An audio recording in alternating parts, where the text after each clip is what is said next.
یا نبی سلام علیک، یا رسول سلام علیک۔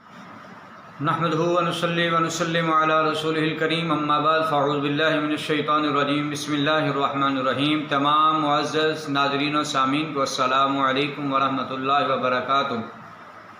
وظائف کی دنیا یوٹیوب چینل میں آپ سب کو خوش آمدید کہتے ہیں۔ آج آپ کے سامنے جو وظیفہ لے کر حاضر ہوئے ہیں وہ دشمن کی مکاری اور دشمن کے شر سے محفوظ رہنے کے لیے وظیفہ ہے۔ تو جو اس پر عمل کرے گا اللہ تبارک و تعالیٰ اسے ضرور دشمن کے شر سے محفوظ رکھے گا اور دشمن کی مکاریوں سے بھی اللہ تعالیٰ محفوظ فرمائے گا۔ تو آئیے وظیفے کی طرف چلتے ہیں۔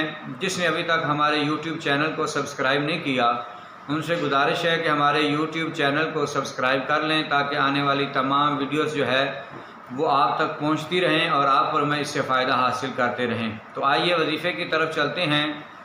جو چاہتا ہے کہ دشمن کی مکاریوں سے اور دشمنوں کے شر سے محفوظ رہیں تو یاد رکھیں کہ بسم اللہ الرحمن الرحیم، سورہ لہب، تبت یدا ابی لہب وتب ما اغنی عنہ مالہ وما کسب سیصلی نارا ذات لہب وامرأتہ حمالۃ الحطب۔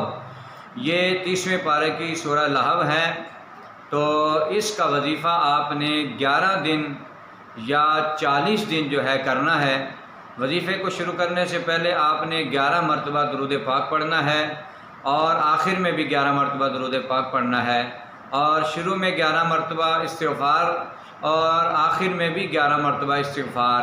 تو درمیان میں آپ نے سورہ لہب کی جو ہے وہ 11 مرتبہ یا 40 مرتبہ آپ نے اس کی تلاوت کرنی ہے، اور آپ کوشش کریں کہ اسے کم از کم 40 دن اس کے ورد کو جاری رکھیں۔ اس کے پڑھنے کا بہترین جو وقت ہے وہ بعد از نماز فجر ہے۔